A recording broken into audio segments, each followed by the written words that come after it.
കർണാടകത്തിൽ ബിജെപിയെ ഒറ്റയക്കത്തിൽ ഒതുക്കുമെന്ന് കോൺഗ്രസ് നേതാവ് ഡി.കെ. ശിവകുമാർ.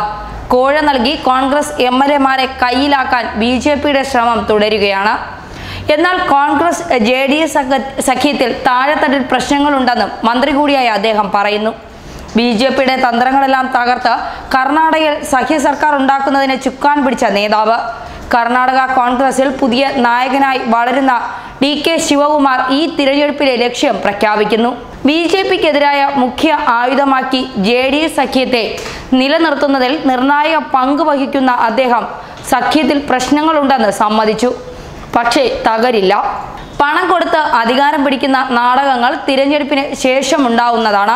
കോഴക്കളിക്ക് തിരഞ്ഞെടുപ്പ് കമ്മീഷൻ കൂട്ടുനിൽക്കുന്നുവെന്ന ഗുരുതര ആരോപണം ഉന്നയിച്ച് രാജ്യത്തെ ഏറ്റവും ധനികനായ രാഷ്ട്രീയക്കാരിൽ ഒരാളായ ഇദ്ദേഹം മറുതന്ത്രം പയറ്റി തുടങ്ങി. തിരഞ്ഞെടുപ്പിന് ശേഷം ഇടതുപക്ഷത്തിലെ ഹൃദയം തകരുമെന്ന് പ്രഖ്യാപിച്ച് CPM-നെ ആക്രമിച്ചാണ് അദ്ദേഹം അവസാനിപ്പിച്ചത്.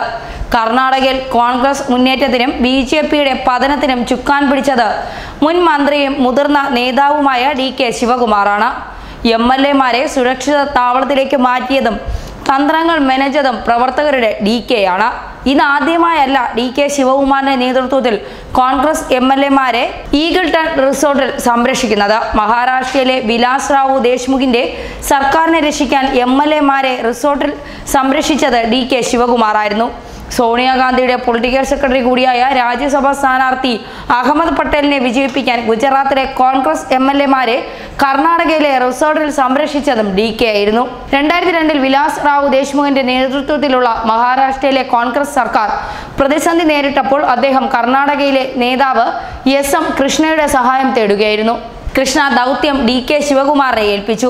ഇപ്പോൾ കർണാടകയിലെ കോൺഗ്രസ് എംഎൽഎമാരെ പാർപ്പിച്ച ഈഗിൾടൺ റിസോർട്ടിലേക്കാണ് ഡി.കെ. മഹാരാഷ്ട്രയിലെ എംഎൽഎമാരെ കൊണ്ടുപോയത്. ഒരാഴ്ച അവരെ അവിടെ താമസിപ്പിച്ചു. വിശ്വാസ വോട്ടെടുപ്പിന്റെ അന്ന് അവരെ മുംബൈയിലേക്ക് കൊണ്ടുപോയി. കോൺഗ്രസ് സർക്കാർ വിശ്വാസ വോട്ടെടുപ്പിൽ വിജയിച്ചു. ഇതോടെ ശിവകുമാർ എന്ന പേര് ദേശീയ തലത്തിൽ ശ്രദ്ധേയമായി. ഗാന്ധി കുടുംബവുമായുള്ള ബന്ധവും ഇതോടെ ദൃഢമായി. സോണിയാഗാന്ധിയുടെ പൊളിറ്റിക്കൽ സെക്രട്ടറി ആയിരുന്ന അഹമ്മദ് പട്ടേലിനെ രാജ്യസഭാ തിരഞ്ഞെടുപ്പിൽ തോൽപ്പിക്കാൻ ബിജെപി ശ്രമിച്ചപ്പോഴും രക്ഷകനായത് ഡി.കെ. ശിവകുമാറാണ്. കൂറുമാറ്റം ഭയന്ന് ഗുജറാത്തിലെ കോൺഗ്രസ് എംഎൽഎമാരെ കർണാടകയിലേക്ക് മാറ്റി. ആകെയുള്ള 57 എംഎൽഎമാരിൽ 6 പേർ പാർട്ടിയിൽ നിന്ന് രാജിവെക്കുകയും ഇവരിൽ 3 പേർ ബിജെപിയിൽ ചേരുകയും ചെയ്തതോടെയാണ് ചോർച്ച ഒഴിവാക്കാൻ എംഎൽഎമാരെ അഹമ്മദാബാദിൽ നിന്ന് വിമാനമാർഗം ബംഗളൂരുവിലെത്തിച്ചത്. തിരഞ്ഞെടുപ്പിൽ കോൺഗ്രസ് വിജയിച്ചു.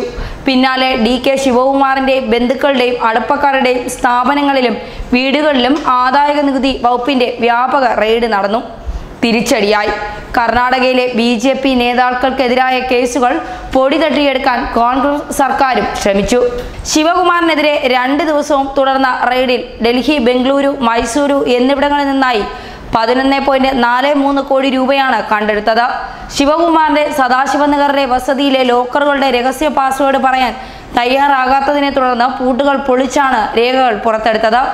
ശിവകുമാർ കീറിയെറിഞ്ഞ ഡയറി താളുകളിൽ നിന്ന് കോൺഗ്രസ് കേന്ദ്ര നേതൃത്വത്തിന് 3 കോടി രൂപ നൽകിയെന്ന രേഖ കണ്ടെത്തിയതായി അന്ന് അഭ്യൂഹങ്ങൾ പരന്നിരുന്നു. ഇതിനെല്ലാം അതിജീവിച്ച് കരുത്തനായ നേതാവായി ഡി.കെ. ശിവകുമാർ കർണാടകയിൽ തുടർന്നു. അതിനിടയിലാണ് മൂന്നാമതും കോൺഗ്രസ് എംഎൽഎമാരുടെ സംരക്ഷണം ഡി.കെയിൽ എത്തുന്നത്. ഗൗഡ കുടുംബത്തിനെതിരെ ശക്തമായ പോരാട്ടം നടത്തിയാണ് 57-കാരനായ ഡി.കെ. ശിവകുമാർ കർണാടക രാഷ്ട്രീയത്തിൽ വളർന്നത്. 1989 സത്തന്നൂർ മണ്ഡലത്തിൽ നിന്ന് വിജയിച്ചു. 1990 ബംഗാരപ്പ മുഖ്യമന്ത്രിയായപ്പോൾ അദ്ദേഹം ശിവകുമാറിന് ജയിൽ മന്ത്രിയുടെ ചുമതല നൽകി. പിന്നീട് ദേവഗൌഡ സർക്കാർ അധികാരത്തിൽ വന്നപ്പോൾ പിടിച്ചു നിൽക്കാൻ കഴിഞ്ഞ ചുരുക്കം കോൺഗ്രസ് നേതാക്കളിൽ ഒരാളായി മാറി. SM കൃഷ്ണ മുഖ്യമന്ത്രിയായപ്പോൾ ശിവകുമാർ നഗരവികസന മന്ത്രിയായി. 2022 ലോക്സഭാ തിരഞ്ഞെടുപ്പിൽ ദേവഗൌഡയ്ക്കെതിരെ മത്സരിച്ച് പരാജയപ്പെടുകയും ചെയ്തു. സിദ്ധരാമയ്യ സർക്കാർ അധികാരത്തിൽ വന്നപ്പോൾ ശിവകുമാർ ഒതുക്കപ്പെട്ടു. എന്നാൽ നേതൃത്വത്തിനെതിരെ പരാതി പറഞ്ഞില്ല.